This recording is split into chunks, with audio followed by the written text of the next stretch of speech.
வெளிநாட்டில் எகிறும் டிமாண்ட் ஏற்றுமதியில் சாதனை. இந்திய கார்கள் உலகளவில் சாதனை படைத்துள்ளது. இந்தியாவில் தயாரிக்கப்படும் கார்கள் இப்போது நம் நாட்டிற்குள் மட்டுமல்லாமல் உலகம் முழுவதும் நல்ல தேவையை உருவாக்கி வருகின்றன. மேட் இன் இந்தியா கார்களுக்கான தேவை தொடர்ந்து அதிகரித்து வருகிறது. மேலும் இது கார் ஏற்றுமதி புள்ளி விவரங்களில் நேரடியாக பிரதிபலிக்கிறது. நடப்பு நிதியாண்டில் முதல் 8 மாதங்களில் இந்தியா கார் ஏற்றுமதியில் புதிய சாதனையை படைத்துள்ளது. இந்த காலகட்டத்தில் முன்னெப்போதையும் விட அதிகமான கார்கள் வெளிநாடுகளுக்கு அனுப்பப்பட்டுள்ளன.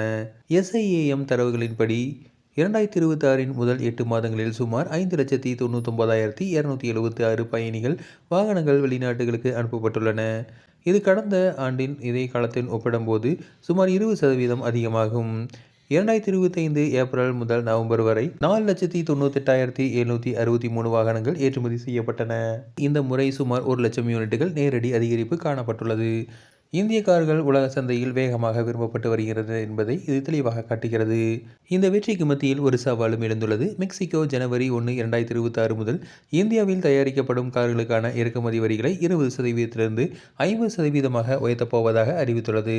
மெக்சிகோ இந்தியாவிற்கு ஒரு பெரிய ஏற்றுமதி சந்தையாகும். இந்தியா மெக்சிகோவிற்கு சுமார் 1.94 லட்சம் கார்கள் மற்றும் SUVக்களை அனுப்பியுள்ளது. இது மொத்த ஏற்றுமதியில் ஒரு பெரிய மதிப்பாகும்.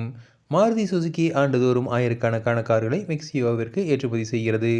இதில் பலினோ, ஸ்விஃப்ட் டிசையர் மற்றும் விட்டாரா பிரெஸா ஆகியவை அடங்கும். ஹூண்டாய் கிராண்ட் i10, ஆரா, வென்யூ மற்றும் கிரேட்டா போன்ற கார்களையும் அனுப்புகிறது.